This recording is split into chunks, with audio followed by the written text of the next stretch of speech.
Bonjour. Bonjour. Donc, ravi de vous accueillir pour parler de la bande dessinée en classe de français. Vous êtes déjà très nombreux à nous rejoindre avec des personnes de Delhi, de Lisbonne, de Roumanie, Buenos Aires, Sao Paulo, Istanbul, Suisse. On est très content de vous avoir aujourd'hui. Vous participez déjà beaucoup dans l'onglet chat, donc n'hésitez pas à vous y présenter. À côté, vous avez un onglet questions et vous pourrez également poser là, cette fois, des questions à destination de nos intervenants. Et à côté, un onglet sondage aussi, donc n'hésitez pas à y répondre. Là, comme Martin le disait dans le chat, vous avez été plus de 500 à vous inscrire à ce webinaire. Donc le thème de la bande dessinée s'est révélé très populaire. Et on va vous présenter aujourd'hui un tout nouvel outil qui a été lancé il y a quelques jours lors du Festival d'Angoulême, BDNF, un outil qui est produit par la BNF, donc laquelle on est très heureux, Institut français, d'avoir pu s'associer. On va se présenter très rapidement, donc on est plusieurs personnes à intervenir. Alors moi, je vais juste être le maître de cérémonie. Je suis Jean Carujot, je suis en charge des missions numériques éducatives à l'Institut français. Et puisque le thème c'est la bande dessinée, on va chacun présenter une bande dessinée qui nous a beaucoup plu. Et bien moi j'ai choisi S'enfuir de Guy Delisle, que vous pouvez retrouver sur Culture Tech. Donc si vous y avez accès, comme c'est écrit, c'est le récit d'un otage. de quelqu'un qui travaillait dans une ONG et qui a été pris en otage. C'est en 400 pages, on reste quasiment tout le temps dans le même lieu et ça se lit d'une traite. C'est quelque chose de vraiment magnifique. Pour présenter l'application BNF, on a la personne qui a été en charge de ce dossier à la BNF. Donc, Damien. Je suis Damien Sueur, chef de projet audiovisuel et multimédia aux éditions multimédia à la BNF. Je vais vous présenter donc l'application BDNF qui est sortie très récemment au Festival d'Angoulême, il y a un peu moins de 2 semaines. Et donc je vais peut-être rebondir sur ta bande dessinée préférée. Moi, ma bande dessinée préférée, c'est Les Grands Espaces de Catherine Meurice. Déjà, je pense que c'est une autrice qui est en train de marquer son temps puisque elle vient d'être élue à l'Académie des Beaux-Arts, la première autrice de bande dessinée élue à l'Académie. Et c'est une magnifique bande dessinée sur l'enfance, son enfance à la campagne. Ça me parle tout à fait parce que moi j'ai grandi à la campagne et elle insiste bien sur le fait que ce soit un terrain de jeu à la fois physique, infini, mais aussi un terrain pour libérer son imaginaire. Donc voilà, je vous la recommande à tous et à toutes. Alors, pour nous parler de l'utilisation de BNF en classe, on va avoir 2 intervenants. On va voir Stéphane, qui est dans l'éducation nationale française et qui a piloté BDNF sur son utilisation auprès d'élèves du primaire. Donc, est-ce que Stéphane, voilà, qui apparaît? Bonjour, donc Stéphane Laster, je suis professeur des écoles et actuellement référent numérique. Donc j'ai fait quelques projets autour de la bande dessinée, que ce soit au niveau de l'utilisation en classe pour la lecture ou pour la création. Et donc ma BD de coup de cœur du moment, c'est une BD qui s'appelle Imbattable, c'est une BD jeunesse. Et donc, moi, je suis adepte de l'OUBAPO, qui est l'ouvroir de bande dessinée potentielle. C'est l'écriture avec contrainte. Et il y avait très peu d'ouvrages jeunesse qui faisaient ça. Et en fait, Imbattable, c'est une bande dessinée sur un super-héros dont le super-pouvoir est de savoir que lui-même est un héros de bande dessinée. Donc, il maîtrise les codes de la bande dessinée et il passe d'une case à l'autre. Donc, c'est assez riche au niveau narratif. Merci. Et notre deuxième intervenant sur le volet pédagogique, c'est David de l'Alliance française de Hong Kong qui nous propose une exploitation pédagogique FLE de l'outil BDNF. Bonjour David. Bonjour à vous tous, je suis ravi d'être avec vous ce soir parce que moi il est 21h. Donc je suis directeur des cours de l'Alliance française de Hong Kong avec une 60aine de profs et beaucoup d'étudiants jeunes, et nous avons beaucoup pratiqué, fait pas mal d'expériences avec la bande dessinée. Voilà, donc on est ravis de participer au projet et d'avoir créé des fiches pédagogiques pour le FLE, donc pour le français langue étrangère. Et je peux répondre tout de suite à la question de la BD. Moi, je vais faire dans le grand classique. Je vais faire classique de science-fiction. Alors, je ne sais pas si Martin peut mettre la vidéo ou si c'est moi qui mets pas la vidéo, le média. Alors, je vais essayer. Je vais partager mon média. Je le fais tout de suite. Voilà. Alors vous voyez pas très bien, mais c'est les diapositives. C'est la fameuse série de science-fiction de l'Incal de Moebius, de Jean Giraud, qui pour moi a été fondamentale pour mon esthétisme. Voilà. Esthétique. Merci. Voilà. À tout à l'heure. Merci beaucoup. Je vous invite à répondre dans l'onglet sondage, ce qui nous permettra de mieux savoir qui vous êtes et donc éventuellement à nos intervenants d'adapter leur discours. Et on va commencer donc avec Damien qui va nous présenter l'application. Très bien. Donc l'application, pour revenir un peu sur la genèse du projet, elle a remporté un appel à projet service innovant numérique lancé par le ministère de l'Éducation nationale en 2017, et donc qui est notre cofinanceur, le ministère de l'Éducation nationale. Et l'idée est de développer donc un outil multi-support, donc disponible sur ordinateur, sur tablette et sur smartphone, qui permettent de réaliser des bandes dessinées, mais aussi tout type de récits multimédia, en fait, alliant illustration et texte. Donc voilà, je pense que je vais rentrer tout de suite dans le vif du sujet, partager mon écran, lancer l'application et vous présenter les parcours de création.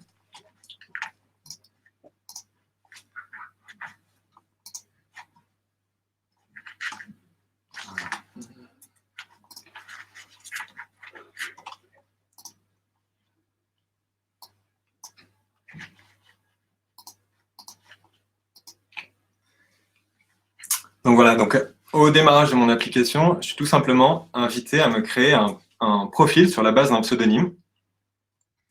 Ici, on va dire que c'est test. Je peux aussi, si je le souhaite, intégrer une image d'avatar qui me caractérise et tout simplement valider les CGU pour débuter l'aventure.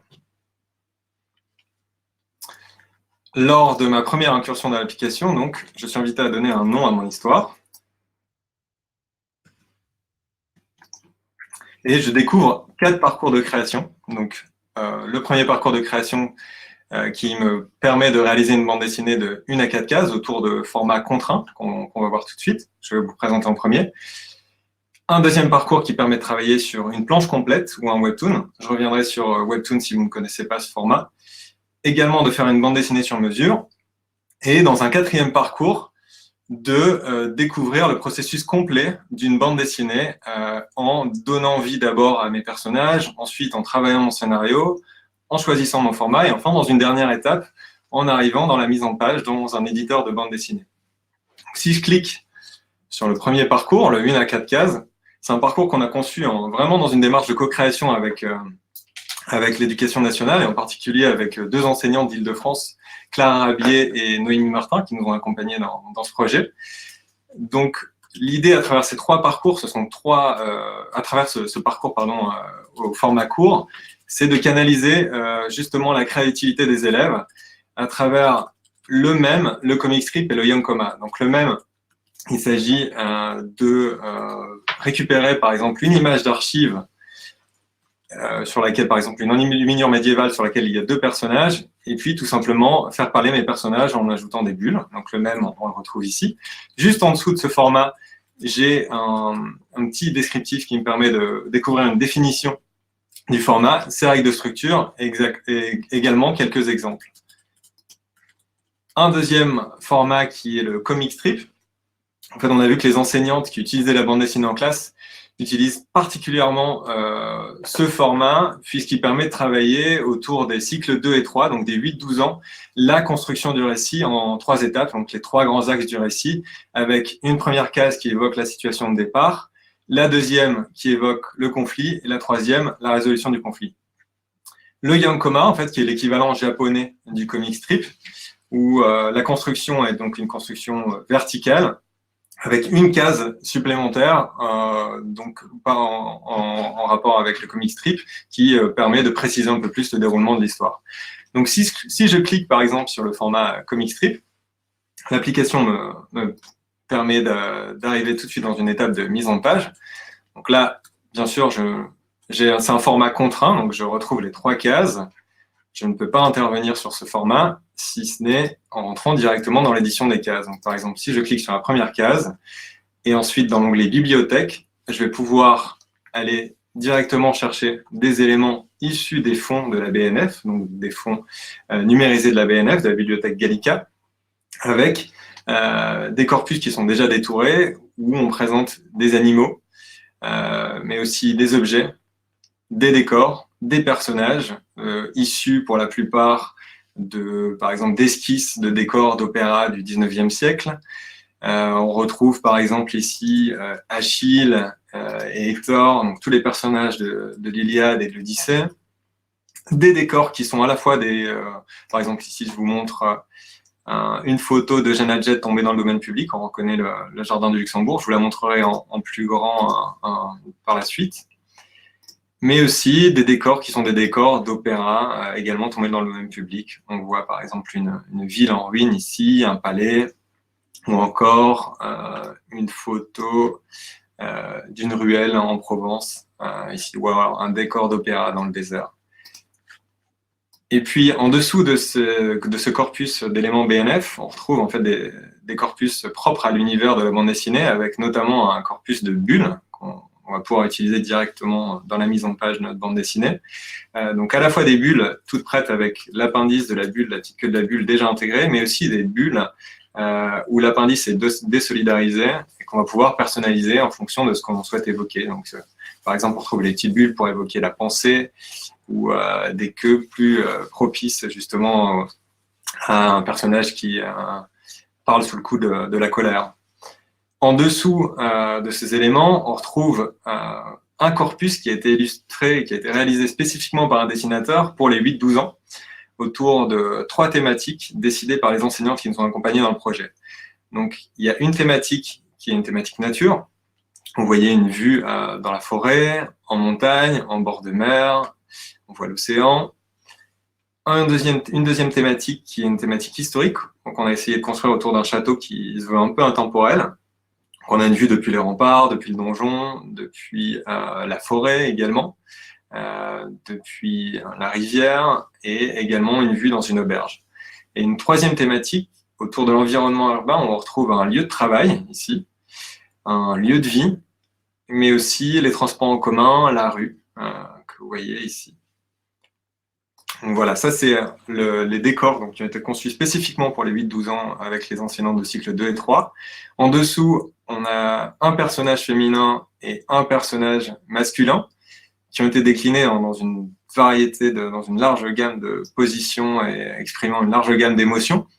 Donc on retrouve la joie, la peur, le dégoût, la tristesse.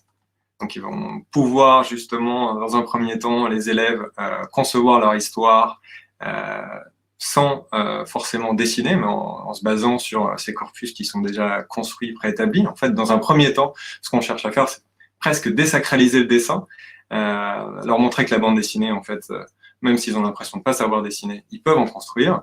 Et dans un second temps, en fait, on a un petit outil de dessin intégré dans l'application qui permet à la fois de dessiner directement dans l'application, mais aussi d'intégrer des éléments, par exemple des dessins qui auraient été réalisés sur une feuille de papier. On a un petit outil de détourage que je vais vous montrer un petit peu plus tard qui permet justement d'optimiser l'intégration d'éléments réalisés sur du papier.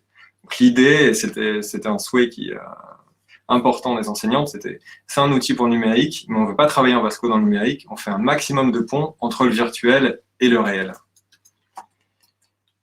En dessous de ces corpus, donc on retrouve les 2 personnages, on a quelques fonds, et puis 2 corpus encore en lien à l'univers de la bande dessinée avec des idéogrammes, des objets et accessoires qui sont connectés au corpus paysage, aux 3 thématiques, donc nature, environnement urbain et histoire, et en dessous des onomatopées également.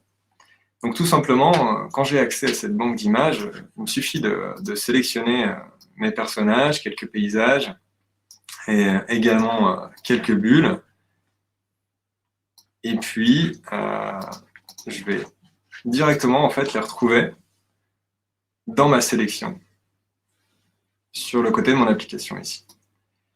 J'ai des références en fait, qui vont me permettre de faire un aller-retour entre découverte et création, où je vais pouvoir chercher des informations directement dans Gigalika, donc la bibliothèque numérique de la BNF, pour retrouver les sources en fait, des images que j'utilise dans mes bandes dessinées aussi. L'idée est toujours de faire des allers-retours entre découverte et création. Donc la façon dont ça fonctionne, c'est tout simple. Je glisse par exemple un paysage dans ma première case. J'ai un petit outil qui me permet de moduler la taille de mon image, de l'adapter à la taille de ma case. Je retrouve en fait une barre d'outils ici, tout en haut, qui me permet d'appliquer des effets miroirs, mais également un peu comme sur PowerPoint, comme on a beaucoup de couches d'éléments, de les passer du premier plan à l'arrière-plan. Vous voyez, dernier plan, reculer, avancer, premier plan. Je vais pouvoir revenir en arrière, appliquer des effets de rotation à mon objet et aussi des effets miroirs, bien sûr. J'ai un petit outil de texte qui me permet d'ajouter des dialogues dans mes bulles. Donc, de la même façon que j'ai importé mon personnage, j'importe ma bulle, une appendice de bulles que je vais pouvoir orienter aussi en fonction de mes besoins vers mon personnage. Hop.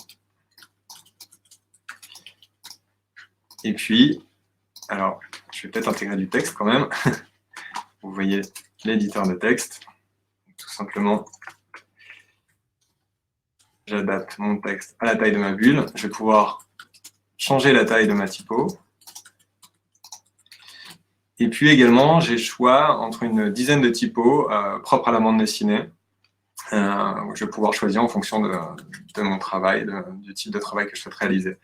Je retrouve également, en fait, comme dans tout éditeur de texte, la possibilité de souligner, mettre en italique mon texte en gras, mais également les propriétés d'alignement de mon texte. Voilà pour ce premier parcours. Je vais vous montrer dans le deuxième parcours un peu plus complet les exports. Donc, je donne un nouveau nom à ce projet. Donc, le deuxième parcours, on s'attaque tout de suite à la page complète.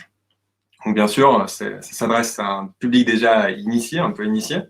Et donc, au niveau des formats, je vais pouvoir choisir soit un gaufrier de type la bande dessinée franco-belge qu'on connaît, ou le format Webtoon. Le format Webtoon, j'imagine que certains d'entre vous ne connaissent pas ce format. C'est un format qui est né en Corée il y a quelques années, qui est en train de prendre de plus en plus de place. En fait, c'est de la bande dessinée nativement réalisée pour le numérique et pour une lecture optimale sur smartphone, sur téléphone portable. Donc, on retrouve en fait les cases les unes en dessous des autres et c'est une lecture qui est réalisée au défilement vertical. À titre indicatif, au Japon, c'est la première année, il me semble en janvier 2019, que les ventes de manga au format digital ont supplanté les ventes format papier. Il y a beaucoup d'acteurs dans l'édition, même des grands acteurs de l'édition en France, mais aussi aux États-Unis, qui sont en train de se structurer pour devenir un peu une sorte de Netflix de la bande dessinée digitale autour de ce format. Parce qu'on se rend compte en fait que le jeune public, en particulier les 12-25, lisent énormément de bandes dessinées, de mangas au format Webtoon. Donc, si je choisis par exemple le format Webtoon, l'application va me guider en fonction de mon support de diffusion finale à définir la largeur de mes cases. Donc, si je souhaite le diffuser pour un téléphone portable, on va être sur du 400 pixels de largeur, 800 pour une tablette et 1200 si la diffusion finale est planifiée sur ordinateur. Si je choisis un format plus classique, donc la bande dessinée, la BD, la planche de BD franco-belge classique, je vais pouvoir choisir l'orientation de ma bande dessinée, donc en portrait, en paysage, et également mon sens de lecture si je souhaite travailler à l'occidental de gauche à droite ou à la japonaise de gauche à droite. Donc, je m'oriente vers une composition classique, portrait, lecture de gauche à droite, et je découvre donc ma planche vide. Et là, j'ai un petit outil en fait dans l'onglet cases qui va me permettre de découper ma planche en fonction de mes besoins. Et puis ensuite, en double-cliquant tout simplement, d'abord, je vais vous montrer, il y a un petit outil ici qui me permet de moduler la taille de mes cases en fonction de mes besoins. Donc, on passe d'abord par la découpe et ensuite on ajuste la taille de ces cases. Et maintenant, il me suffit de double-cliquer dans une case pour entrer dans l'édition à hauteur de cette case. Je peux également, comme vous le voyez ici en dessous, définir une nouvelle couleur de fond pour ma case, une nouvelle couleur pour le contour de ma case. Je peux également jouer sur la taille de mes gouttières, donc des espaces qui séparent les cases, sur les marges également, entre mes gouttières, mes cases et le bord de la page. Même chose sur la planche où je vais pouvoir changer la couleur du fond de ma planche et également modifier les marges si je le souhaite. Je retourne à l'onglet bibliothèque que je vous ai montré tout à l'heure. J'ai ce petit module donc, qui me permet de dessiner directement un personnage. On peut choisir en fait la taille de mon dessin. Et ensuite, on a un petit outil de dessin qui relève plus du Paint que du Photoshop, mais qui va me permettre en fait d'avoir accès à un pinceau, de choisir l'épaisseur de mon pinceau pour dessiner mon personnage, d'utiliser un pinceau biseauté, de gommer des éléments sur un personnage que j'ai déjà à disposition. Je vais peut-être vous montrer cet outil directement ses possibilités sur un personnage du corpus. Donc, je peux accéder à l'outil dessin aussi pour modifier un personnage déjà existant. Il me suffit de cliquer en fait dans le coin supérieur gauche de mes images. J'ai un petit pinceau qui me permet d'accéder directement à l'outil de dessin, où je vais pouvoir, par exemple, avec la baguette magique, sélectionner le pantalon de mon personnage pour en changer sa couleur. Donc j'ai un outil de tolérance qui me permet de régler la précision. Et puis ensuite, je peux tout simplement utiliser l'outil couleur pour remplacer la couleur du pantalon de mon personnage, l'enregistrer, et puis normalement, alors il y a un petit souci d'enregistrement, je vais peut-être oublier d'enregistrer.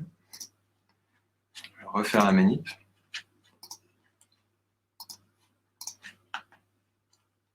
Donc je reclique à nouveau sur l'outil dessin ici. Je sélectionne l'élément dont je souhaite changer la couleur. Voilà, j'ai appliqué la tolérance. Et ensuite j'enregistre. Je quitte. Bon, il y a l'air d'avoir un petit problème. Normalement ça fonctionne. En fait, jamais rencontré ce problème. On va le réessayer dans le parcours suivant. Donc, de la même façon que je vous ai présenté tout à l'heure, l'édition des cases. Donc, je vais importer par exemple un personnage, un décor, une bulle.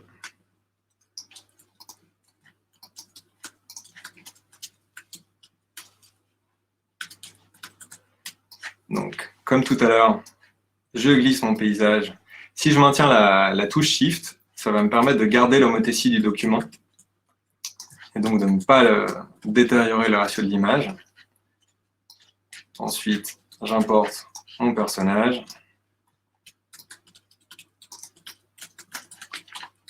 La bulle.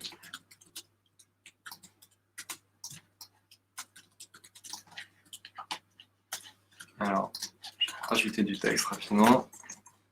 Je vais vous montrer la fonction export.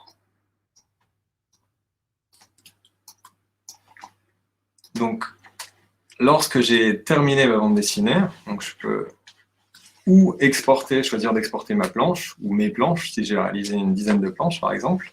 Donc, il me suffit pour ça de cliquer sur exporter la planche, ici, et j'ai possibilité d'exporter ma planche dans 3 formats différents. Un format image, qui est un format PNG. Si je clique sur ce format, je vais pouvoir jouer sur la saturation de ma planche, les contrastes, la luminosité, et également, un peu à la façon d'Instagram, d'appliquer un filtre d'homogénéisation du contenu. Comme dans l'idée, on peut importer des éléments venant de sources très diverses, par exemple des dessins réalisés sur du papier, des personnages ou des paysages issus des collections de la BNF, ou d'autres éléments issus d'Internet, tant qu'ils sont libres de droit. Donc, je vais pouvoir, par exemple, tout passer en noir et blanc, appliquer un filtre, un virage sépia, travailler sur du négatif, ou également utiliser le filtre Comic Book qui me permet de jouer sur le côté dessiné, sur les contours accentués. Si j'exporte en vidéo, tout simplement, ce que ça va générer, c'est une vidéo qui passe d'une case à la suivante, et en fonction de la taille de ma case, va faire un travelling en fait dans ma planche et dézoomer dans les cases pour permettre une lecture optimale. Le format PDF, vous le connaissez tous, je pense. C'est particulièrement adapté si, par exemple, vous avez réalisé une bande dessinée de plusieurs pages. Pour l'impression aussi, c'est assez pratique. Et si je sélectionne une case spécifiquement, je vais pouvoir également exporter simplement ma case. De la même façon, je vais retrouver mon aperçu ici et lui appliquer les mêmes filtres qu'on a vus au préalable. Alors Damien, je vais peut-être t'arrêter un petit peu sur... il y a quelques questions. Oui. Il y a... Est-ce que l'application est gratuite? Oui, alors l'application est tout à fait gratuite sur tous les supports. Elle a été conçue, optimisée pour un fonctionnement sur ordinateur, PC et Mac. Mais elle est également disponible sur tablette, Android et iOS. Et elle existe aussi dans une forme, par contre, très simplifiée, où on ne peut pas faire des choses si poussées sur smartphone, sur téléphone portable, également sur iOS et Android. D'accord. Et il y avait des questions alors sur le téléchargement sur Android, donc c'est limité à certains terminaux Android, c'est ça? Alors oui, tout à fait. La configuration minimale, c'est Android 8. Voilà, on conseille 2 Go de RAM pour un bon fonctionnement optimal de l'application. Ouais, voilà, donc ce qui peut expliquer aussi que certaines personnes ne puissent pas la télécharger sur leur téléphone. C'était parmi les questions. Donc l'application est gratuite, disponible sur toutes les plateformes et sur Android, c'est Android 8 minimum. Sur iOS, est-ce qu'il y a une version? Alors c'est 5e, 6e, c'est des iPad de 5e, 6e génération, et sur macOS, Mojave. Mojave, et on est en train de la rendre disponible. On a eu des petits problèmes sur Catalina qui devraient être réglés dans les jours à venir aussi. D'accord, merci. Je vais vous présenter maintenant le 3e parcours, donc le parcours sur mesure. Là, en fait, l'idée, c'est de proposer vraiment des formats types, par exemple de pouvoir réaliser une bande dessinée pour Instagram. Il faut qu'on repasse, je pense, Alors, sur oui, on doit... le partage. Alors, ah oui, en effet, je n'avais pas vu. Je retourne dans mon application, du coup, je vais peut-être refaire la manip pour que je n'ai pas perdu. Donc, je donne un nouveau nom à mon histoire, et maintenant, je vous présente donc le 3e parcours, qui est le parcours qui permet de réaliser une bande dessinée sur mesure. C'est un parcours dans lequel on propose en fait des formats types de travail. Donc, par exemple, je vais pouvoir me lancer sur une BD franco-belge, donc le classique, donc qui est un ratio en 3/4 sur la première, en zone de travail.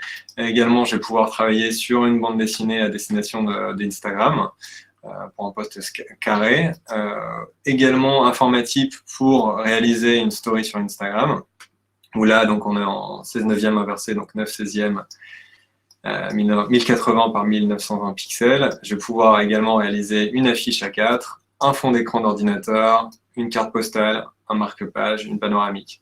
Je peux également, si je le souhaite, par exemple, si je souhaite réaliser un 4 cases carré, par exemple, ça marche très bien sur le web, et il y a beaucoup d'auteurs qui travaillent sur ce format. Donc, j'ai une zone de travail carrée au début, et je vais tout simplement pouvoir la découper une première fois de façon horizontale et ensuite de façon verticale. Même chose en bas. Et là, je me retrouve donc avec le format 4 cases carrées. Voilà. On va passer maintenant au dernier parcours de création, donc qui est le parcours de création complet qu'on a conçu avec un formateur BD et également les 2 enseignantes qui nous ont accompagnés dans le projet. Donc c'est le parcours Suivez le guide. Et là, donc, l'élève ou l'utilisateur va être amené dans une première étape, avant de rentrer dans l'édition de sa bande dessinée, à créer une fiche personnage, en fait, comme on la retrouve dans le cinéma d'animation. Ce que nous expliquait en fait le formateur de BD au moment de la conception de ce parcours, c'est que c'est une étape essentielle pour l'enfant en particulier, c'est de se projeter dans son histoire en travaillant d'abord à la définition de son personnage. Donc, tout simplement, je vais pouvoir donner un nom à mon personnage, déterminer un âge, un sexe, décrire ses origines, également les attributs de mon personnage, est-ce qu'il est plutôt courageux, gentil, méchant, peureux, courageux, décrire ses goûts et ses intérêts, ce qu'il aime, ce qu'il n'aime pas, ses centres d'intérêt, ses passions, donc son passé, son évolution, et aussi son rapport par rapport aux autres personnages de mon histoire. Ça, c'est un parcours qu'on a testé particulièrement avec des classes de cycle 2 et 3. C'est assez intéressant parce qu'ils peuvent passer 1h30 à décrire leur personnage, et en effet, on sent que c'est une étape importante pour ensuite évoluer sur le scénario, pour travailler sur le scénario. Donc, on retrouve le module de dessin qui va me permettre, donc, comme je vous montrais tout à l'heure, d'importer une image réalisée par exemple sur une feuille de papier et utiliser la baguette magique pour enlever le contour blanc et optimiser l'intégration d'un personnage. Je peux réessayer la manip qui m'a posé problème tout à l'heure. Ou on la réessayera dans l'éditeur si on a un peu de temps. On ne va pas perdre de temps là-dessus. Et donc, une fois que j'ai créé mon ou mes personnages, je vais passer à l'étape suivante, donc qui est l'étape scénario. Et là, qui va me permettre de vraiment rentrer dans l'écriture, c'est l'étape de storyboarding. Donc, par exemple, si on travaille avec les élèves sur un comic strip, dans la case 1, on va être invité à décrire, avant de rentrer dans la mise en page, ce que l'élève envisage de réaliser et comment il souhaite illustrer cette première étape de son histoire. Donc, par exemple, en général, dans la case 1, on présente l'univers dans lequel les personnages vont évoluer, ou on présente les personnages. Donc, je vais pouvoir décrire la scène ici, tout simplement. Par exemple, les personnages sont dans l'espace.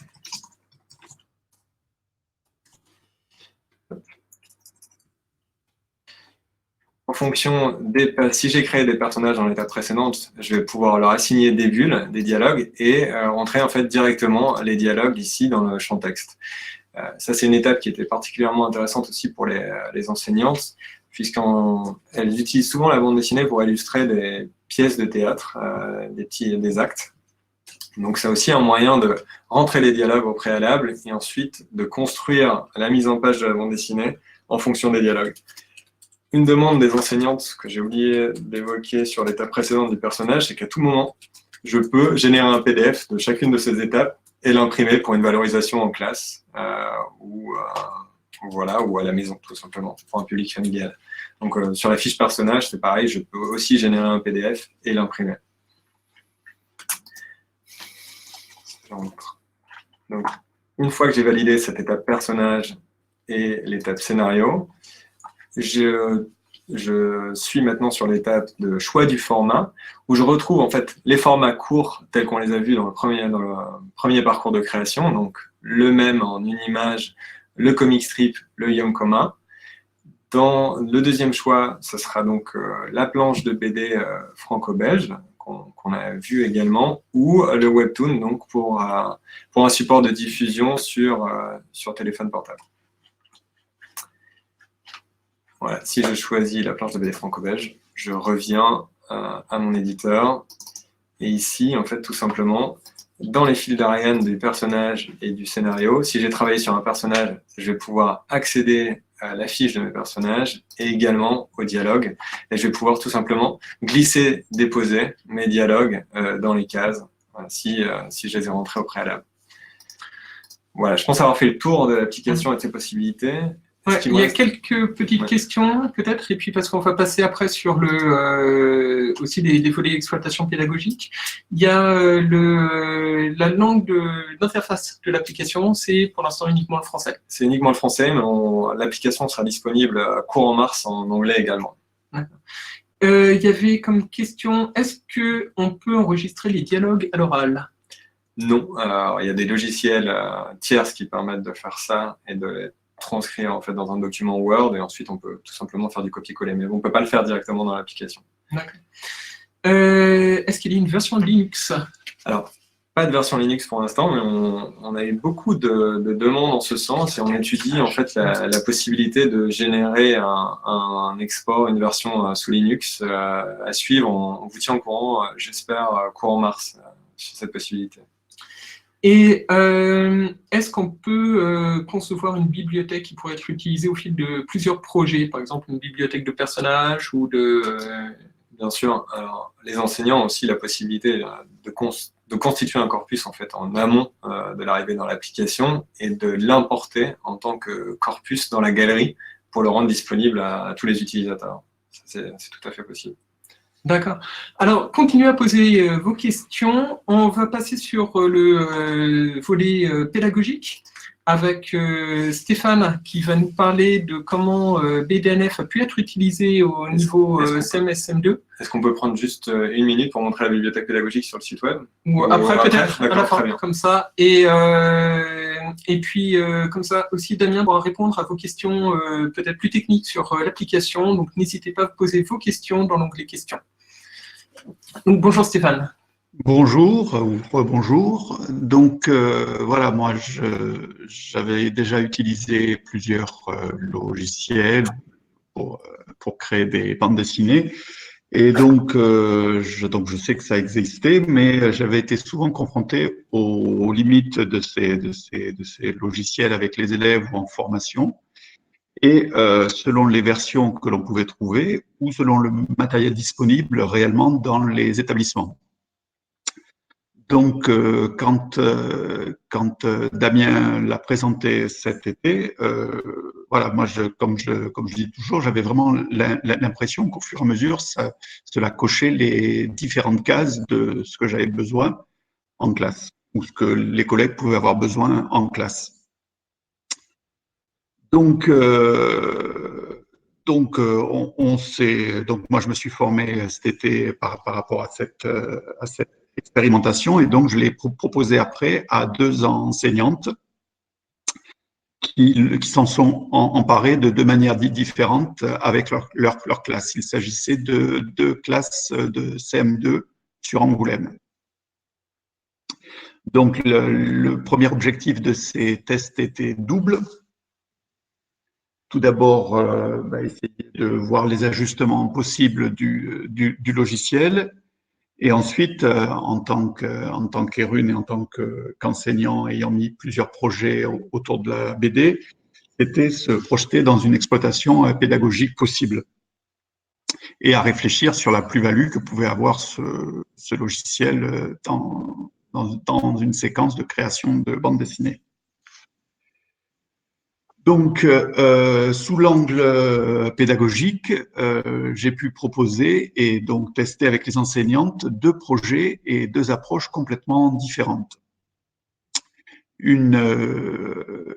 Un premier projet où il s'agit de créer des strips en 4 cases, une histoire avec une chute. Et l'autre projet, il s'agissait d'un approfondissement d'un projet existant sur la classe autour du 19e siècle, donc en classe et en EMC et en histoire, sur le travail des enfants dans les mines. Donc, en ce qui concerne ce projet-là, donc vu que c'est celui qui apparaît à l'écran, les élèves sont donc partis, donc chacune des 2 classes avait eu un travail d'approche autour des codes de la bande dessinée en classe. Et donc pour ce projet autour de la mine, ils sont partis autour de dessins grand format que j'ai scannés et donc c'était un travail par groupe. Donc, chaque groupe avait une banque d'images de leurs images de classe ainsi qu'un PC. Et donc, ils ont écrit des scénarios et ils ont pas mal travaillé donc sur leurs propres dessins où ils ont fait de l'hybridation, c'est-à-dire qu'ils ont mêlé à leurs dessins leurs personnages ainsi que des personnages tirés du corpus du logiciel. Les classes ont pas mal travaillé sur une première case qui était un plan d'ensemble et ensuite des zooms sur les autres cases. L'autre projet, il s'agissait donc d'un projet autour d'un strip. Et donc, pareil, là, ils ont travaillé, donc ça c'est encore le projet, encore on voit des tentatives d'hybridation et d'utilisation des images proposées ou de l'effet miroir sur leurs personnages. Et l'autre classe ont travaillé donc sur des strips, soit en utilisant uniquement le fond d'image, ou soit encore une fois en hybridant avec leurs propres dessins et en utilisant les effets miroirs, les zooms. Donc, j'en suis où? Donc, l'utilisation en classe et les échanges avec les enseignantes m'ont laissé entrevoir différentes perspectives et différentes pistes qui seraient intéressantes de creuser. Et donc, je me suis rendu compte vraiment de l'apport que pouvait avoir un tel outil en classe par rapport à, comme le disait tout à l'heure Damien, par rapport à l'aide à l'écriture du scénario, à la création des personnages, avec les différents parcours créatifs proposés. Là, on est complètement dans de la production d'écrit et avec du travail sur le storyboard. Ce que l'on a trouvé intéressant aussi avec les enseignantes, c'était l'aide à la rédaction des dialogues par rapport au contenu des phylactères ou des cartouches. Le gros apport, c'est au niveau de la composition de la page par rapport à la facilité dans l'agencement et la succession des cases. Et surtout par rapport à une situation de classe, la possibilité de retoucher, de corriger les travaux sans avoir à reprendre l'intégralité d'une planche. Aussi, par rapport au projet sur la mine, les élèves se sont rendus compte de l'intérêt à partir d'un même dessin, de réutiliser plusieurs fois ce dessin et en travaillant sur les différents cadrages possibles. Et et également le blocage que pouvaient avoir certains élèves par rapport au dessin. Et là, je n'ai eu aucun groupe qui a été bloqué. Moi, ce que j'ai trouvé aussi intéressant, c'était l'adaptabilité du logiciel par rapport à une situation de classe, par exemple, et le fait que les élèves se le sont appropriés très rapidement, chacun à son propre niveau. Par exemple, en ce qui concerne les strips, une élève avait composé son personnage, comme l'a montré Damien tout à l'heure, et sauf qu'elle avait vraiment envie de dessiner, sauf qu'elle me disait, voilà, moi j'ai créé mon personnage, mais il est vraiment trop bloqué. Et donc, elle me dit, donc voilà, je vais me servir des différentes positions de corps des personnages. Elle a composé sa planche, là vraiment comme un storyboard, dans le but de l'imprimer ensuite pour le redessiner avec ses propres costumes, ses propres attitudes. Donc voilà, les élèves et les deux enseignantes sont vraiment rentrés à fond dans le logiciel avec ce gros bonus qui est le fond d'image de la BNF et avec tout ce côté hybridation que l'on peut créer. Moi, ce que j'ai trouvé aussi intéressant dans le logiciel, c'était le fait que ce logiciel fonctionne donc sur différents supports et sur le fait par rapport aux situations de classe qui est en élémentaire parfois, où la connexion est parfois un peu instable, de pouvoir utiliser le logiciel, même si la connexion marche plus ou moins. Bien entendu, je ne suis pas venu, j'ai pas fait le tour complet de ce logiciel. Il me reste, je vais poursuivre un petit peu mes expérimentations et notamment donc avec une nouvelle classe qui travaille avec le magazine de BD de reportage Topo et qui commence à réfléchir sur une utilisation en BD pour faire des reportages type roman photo à la suite d'une sortie. Voilà.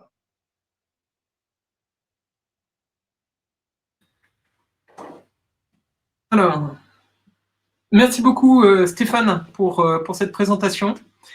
Et on va passer à David qui va nous parler des exploitations pédagogiques que l'Alliance française de Hong Kong a conçues pour un usage en classe de français langue étrangère.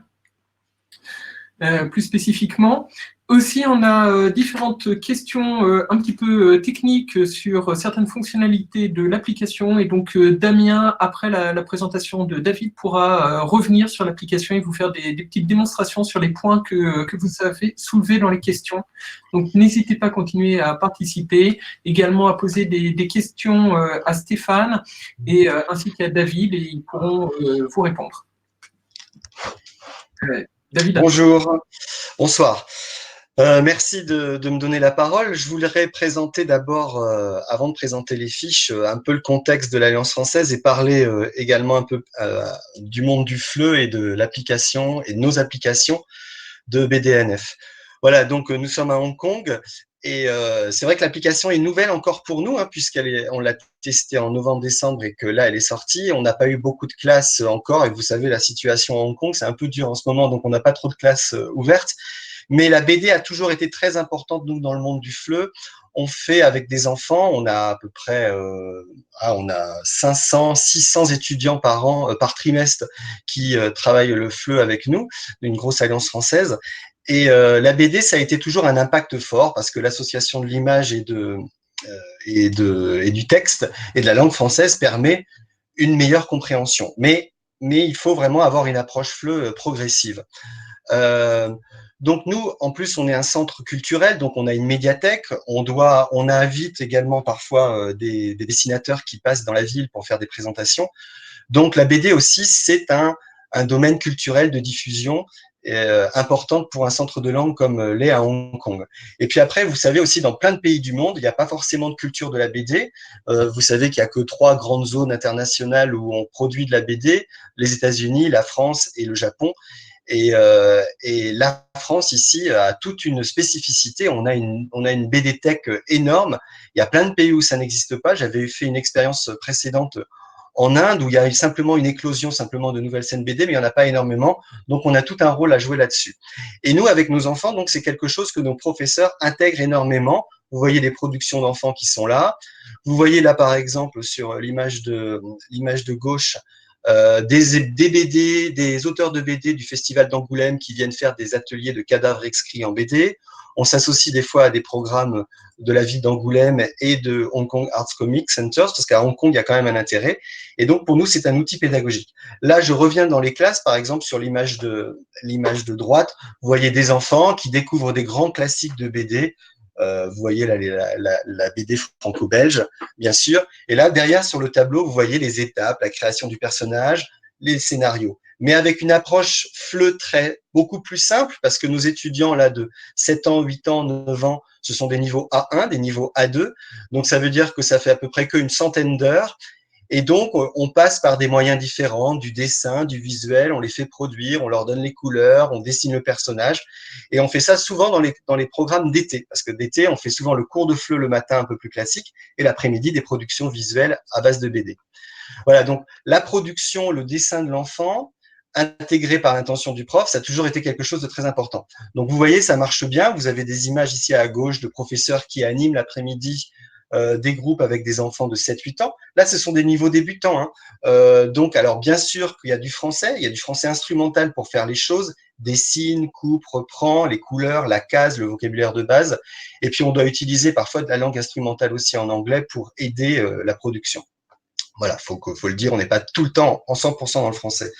Le visuel, pour nous, c'est toujours important. Là, vous voyez, je mets quelque chose qui n'est pas forcément de la BD, c'est du Kamishibai. Mais le Kamishibai, nous, on avait fait d'autres expérimentations et je vais arriver après à ma transition sur les fiches pédagogiques qu'on a créées à l'Alliance française, puisque le dessin, l'association du visuel et de l'image, nous, on l'avait déjà fait il y a 2 ans avec une autre application qui est Wakatoon, qui fait du dessin animé avec du son qu'on enregistrait. Et aussi, là, je vous montrais avant, c'était le Kamishibai, je reviens un petit peu en arrière, c'est aussi une forme où on fait dessiner du théâtre traditionnel japonais de petites marionnettes et on fait dessiner les dessins sur le castelet que vous voyez ici. Donc ça, c'est ces approches qui étaient là. Donc maintenant je vais arriver, je vais quitter, Jérôme, tu vas m'aider, attends, je vais quitter ma présentation de là. Maintenant, j'ai fini mon PowerPoint sur l'Alliance française de Hong Kong. Je vais vous montrer maintenant et vous présenter ce que 2-3 professeurs de l'Alliance française de Hong Kong, donc Emeline Colson, Jean-Baptiste Laramendi et moi-même, avons fait pour… donc en novembre-décembre, l'Institut français nous demande de tester l'outil et donc de l'expérimenter. Et donc, on a produit 3 fiches pédagogiques sous le contrôle de Jérôme. Attendez, je partage le média. Je vais prendre la première fiche, peut-être la fiche pour les enfants, puisqu'on a commencé quand même à parler beaucoup de public enfant pour la BD. Ah non, je me suis trompé, là j'ai mis la BD, j'ai mis la fiche pour les adultes, je vais changer, excusez-moi. Non, ce que je voulais dire, on peut l'utiliser bien évidemment pour les adultes dans une approche ludique. On l'a déjà fait avec d'autres applications avant BDNF qui existent. Hein. Peut-être que vous connaissez l'application qui est là. Excusez-moi, je donne un concurrent, mais je vais vous montrer aussi pourquoi BDNF est pas mal et bien et enrichi pour nous, pour le FLE. C'est peut-être que vous connaissiez Create Your Comics qui existait, mais qui est beaucoup plus simple. Alors, je vous montre par exemple une fiche pédagogique, comment on l'a créée. Il n'y a rien de très original. Je ne sais pas si je peux zoomer. Non, je ne peux pas zoomer. Vous avez une première partie en rouge. La graphiste a mis plutôt les approches techniques, les objectifs pragmatiques, les objectifs culturels, les prérequis numériques, donc plutôt dans un vocabulaire didactique pour les profs. Et après, vous verrez que la fiche pédagogique, la mise en page est bien réussie, où vous voyez activité 1, activité 2, activité 3. Alors, vous allez voir, il n'y a rien de très original dans ces scénarios. Pour nous, la force de BDNF, c'est d'arriver très vite à une production de 2-3 cases où les profs ou les étudiants, pardon, les apprenants, vont créer des mini-dialogues. Pourquoi des mini-dialogues? Parce que nous, en classe de A1 à 2, souvent quand on a appris déjà un fait de langue, dans une situation de communication, on fait souvent, traditionnellement, c'est l'activité, la petite tâche qu'on fait à la fin, on leur fait écrivez un dialogue. Et après, bon, dans le mode oral de la classe, ils lisent les dialogues. Des fois, c'est un peu plan-plan. Des fois, on peut jouer pour faire varier les dialogues. Là, ici, avec BDNF, vous créez tout de suite un support BD avec des mini-dialogues. Alors, la réserve que je peux faire, parce qu'il faut que je sois juste aussi, c'est que vous avez vu qu'il y a un environnement. En plus, nous, on avait testé avec le grand parcours, donc un parcours qui était plutôt lettres modernes, français FLM, parce que création du personnage, il y a parfois des mots, des outils qui sont un peu plus difficiles pour un public FLE. Quand il arrive, il peut être choqué par beaucoup de boutons, de choses comme ça. C'est-à-dire que, évidemment, comme tout outil, il faut que le professeur travaille en amont et regarde pour enlever tous les tutoriels. En fait, parce que l'outil est très bien, il y a plein de tutoriels, mais pour avoir quelque chose de plus intuitif avec un public FLE enfant, il faut que vous la testiez et que vous alliez à l'essentiel. L'essentiel est de prendre une contrainte. Ça aussi, on a beaucoup aimé parce que pour nous, c'est également une contrainte d'avoir une situation de communication et des actes de parole. Par exemple, 3 cases, 5 cases, c'est très bien pour pouvoir faire un mini-dialogue comme se présenter dans une BD. Là, vous voyez, on a bien aimé le jeu avec les petits personnages animés là que Damien vous avait présenté aussi avant, parce qu'il y a plein d'émotions. Donc, avec ces émotions, ça peut plaire aux enfants. Ils n'ont pas forcément le vocabulaire de l'émotion à ce moment-là. Ils vont répéter simplement des interactions. Salut, ça va, c'est le premier jour de l'école. C'est les micro-dialogues que nos apprenants savent très bien faire. Et on le met en image. Et on le met en image très rapidement. On le décore, on fait tout ce qu'on veut. Ça, c'est ce que Damien vous a expliqué techniquement. On peut aller très loin dans les projets. Mais moi, ce qui m'intéresse, c'était la facilité et la rapidité aussi tout de suite d'externaliser la petite BD et de la présenter. Et en FLE, on a besoin toujours de cette interaction orale, qu'on fasse le projet et que les enfants lisent leur BD, fassent un mini-échange, ou alors qu'ils la passent à l'autre groupe et qu'ils la jouent. On peut imaginer aussi des tours de parole différents. Si vous avez par exemple des tablettes, alors si ça c'est pas mal, vous pouvez prendre une tablette, un groupe dessine une case, la tablette est passée à un autre groupe et il dessine une autre case, donc ça peut faire un jeu comme ça narratif rigolo. Il y a plein de possibilités. Libre à vous de découvrir ça. Voilà. Alors, le côté culturel de la galerie, tout ça c'est très intéressant pour nous. C'est là que quand je fais le programme, l'utilisation de BDNF aussi avec des classes adultes, vous pouvez, par une approche ludique, pour les faire écrire, quand vous avez un public adulte qui a des fois parfois du mal à écrire, ça fait un nouvel outil.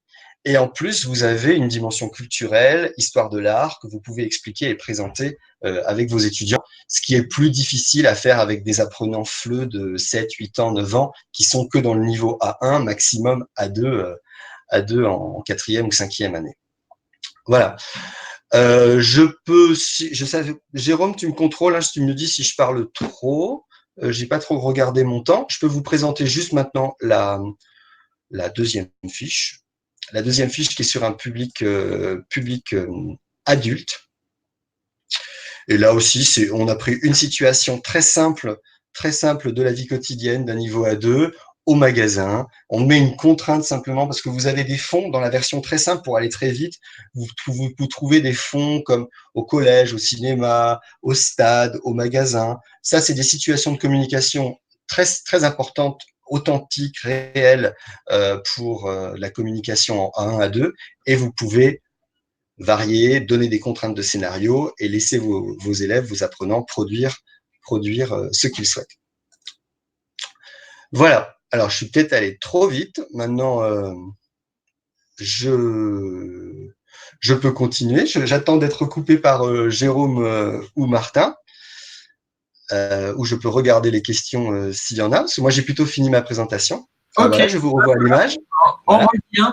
Merci beaucoup, David, de cette présentation. Et De rien.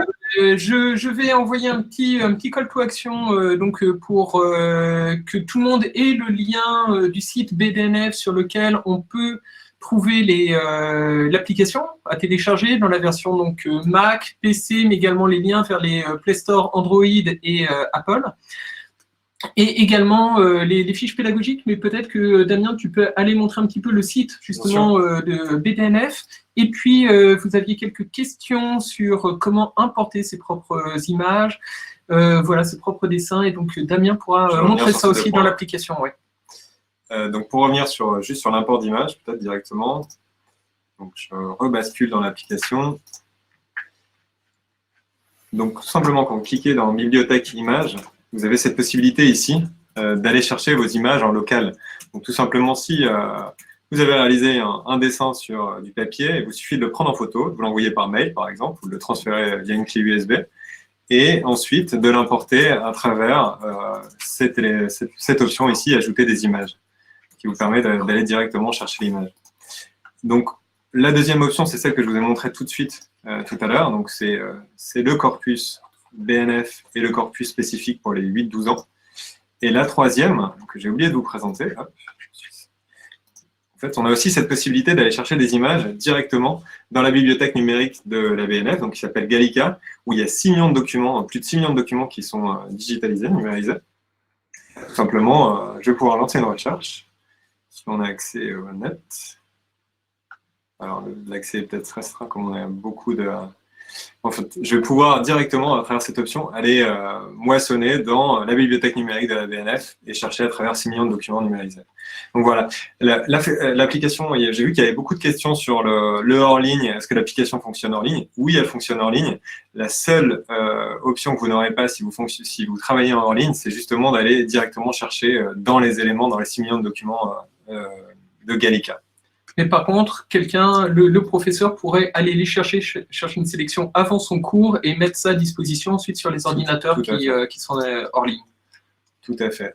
Si je vous présente maintenant rapidement le site web, tu peux ignorer. Donc c'est ici.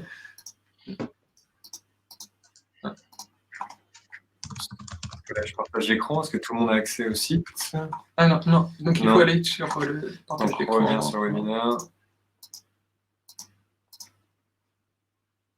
Désactiver, j'imagine, et y revenir. Donc, voilà. Là, maintenant, vous avez donc une vue sur la page d'accueil du site, donc, qui est bdnf.bnf.fr. Où on retrouve en fait une vidéo sur la première page de présentation de l'application avec les publics à qui s'adresse l'application, donc le jeune public, les scolaires, les amateurs et les passionnés, puisqu'on a vu à travers les différents parcours de création que chaque parcours de création en fait s'adapte et a été construit pour un public pour chaque public en fonction de son niveau de compétence et niveau de connaissance. On retrouve les présentations classiques de l'application, c'est-à-dire le fait qu'elle soit multi-support, qu'elle soit disponible sur ordinateur, sur tablette et sur téléphone portable. Je vous rappelle, sur téléphone portable, c'est une version simplifiée. Ensuite, chose très importante qu'a évoqué David, on a donc à disposition une bibliothèque pédagogique avec des fiches, une dizaine de fiches en fait, qui présentent la bande dessinée. Donc par exemple, on revient, il y a une fiche sur l'histoire brève de la bande dessinée. On décrit les formats courts, mais également comment composer une case, comment composer une planche, comment construire sa narration dans la bande dessinée. Donc, il y a aussi des fiches de définition qui décrivent, par exemple, qu'est-ce qu'une onomatopée, qu'est-ce qu'un idéogramme. Et autour de ces 10 fiches, autour de l'univers BD, il y a une métafiche qui reprend le contenu de toutes ces fiches et vient présenter une séquence pédagogique type pour les enseignants, comment lancer un atelier de création BD en classe avec BDNF. En dessous, on retrouve justement les fiches développées spécifiquement par l'Institut français avec l'Alliance française de Hong Kong spécifiquement pour un usage FLE, dont vous a parlé David tout à l'heure. Donc, c'est 2 fiches juste en dessous ici. Juste vous dire aussi qu'il y a toute une animation éditoriale qui va se mettre en place autour de l'outil. On souhaite mettre à disposition de nouveaux corpus d'images avec des nouveaux personnages, des nouveaux décors. On est en train de tisser des partenariats avec des institutions culturelles et muséales pour proposer des nouveaux corpus. On va aussi proposer des nouveaux corpus en lien avec la programmation culturelle de la BNF. Par exemple, là, en ce moment, il y avait une exposition sur Tolkien à la BNF. On aurait pu imaginer mettre à disposition un corpus sur la fantasy à ce moment-là, et puis organiser un petit concours. Pour l'instant, il n'y a pas de concours, mais on souhaite organiser des concours. On aurait pu, dans le cadre de l'exposition Tolkien, par exemple, organiser un concours sur la fantasy. Voilà, je vous invite à être vraiment attentif à ce qui se passe sur le site, sur bdnf.bnf.fr, parce qu'il y aura de nouveaux éléments qui vont être mis à disposition et toute une animation éditoriale. Oui, je dirais que n'hésitez pas, dans le cadre de l'année de la bande dessinée 2020, donc de proposer des concours de bande dessinée en utilisant BDNF. On a une question sur le travail collaboratif. Est-ce qu'il y a une possibilité de partager un accès sur un même projet? Alors, il y a la possibilité de travailler, par exemple, qu'un groupe d'élèves de 3, par exemple, il y en a un qui s'occupe, un élève qui s'occupe du scénario, un de la mise en page, un autre des dialogues, mais ça se fera autour d'un même poste. Ou alors, ce n'est pas une web application, donc on n'a pas accès directement au travail qu'on a réalisé en ligne sur Internet, mais par contre, on peut tout à fait partager un projet d'un ordinateur à un autre. Donc, par exemple, on peut imaginer qu'il y a un premier groupe d'élèves qui a travaillé sur le scénario, un autre groupe d'élèves sur le personnage. Ils vont pouvoir copier le dossier projet d'un ordinateur à un autre et séquencer comme ça le travail autour d'une même bande dessinée. Ok. On avait aussi parlé de comment partager les bandes dessinées qui seraient produites.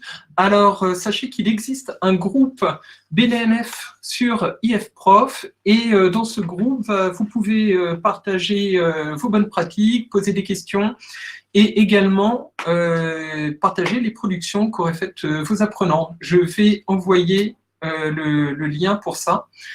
Et peut-être le mot de la fin pour Martin, qui vient nous rejoindre.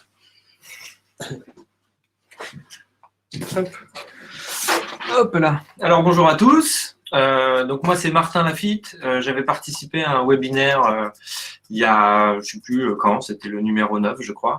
Donc vraiment merci à tous d'avoir été aussi nombreux à participer à ce webinaire aujourd'hui. Donc c'est donc moi ici à l'Institut français qui m'occupe à la fois du réseau social IFProf sur laquelle beaucoup d'entre vous êtes déjà inscrits et je vous invite vraiment tous à aller jeter un œil à ce réseau social professionnel qui s'appelle donc IFProf.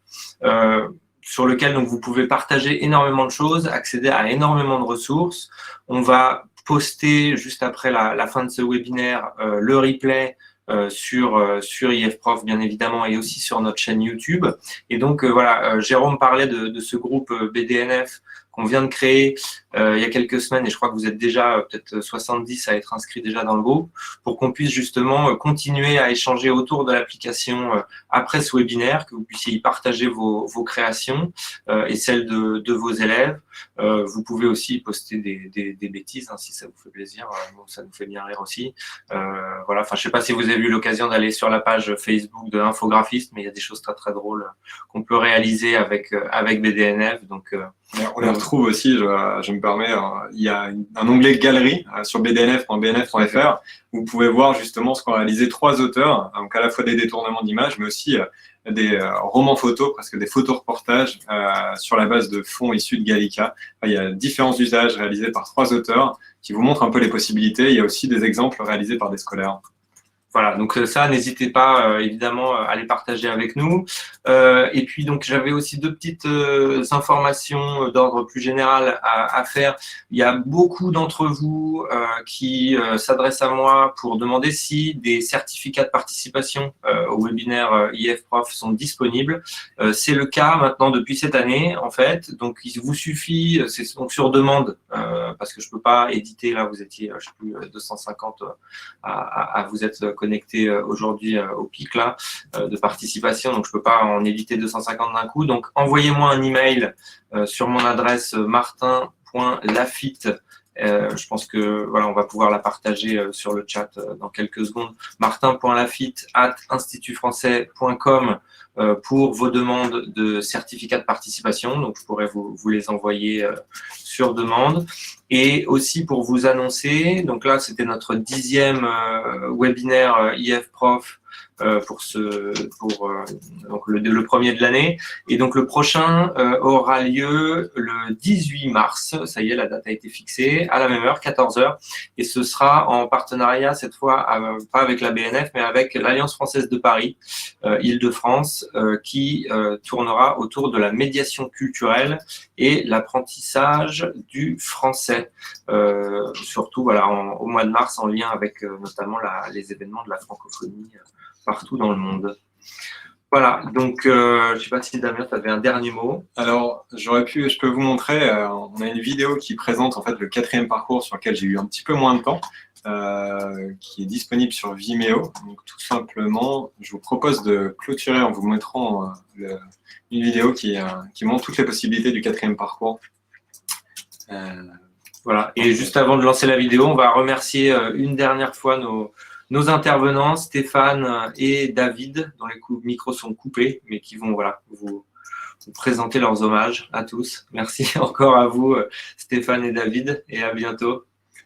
Je remercie aussi l'Institut français justement pour l'organisation du webinaire et également notre partenaire, donc EduTech, le ministère de l'Éducation nationale, pour avoir cofinancé ce projet.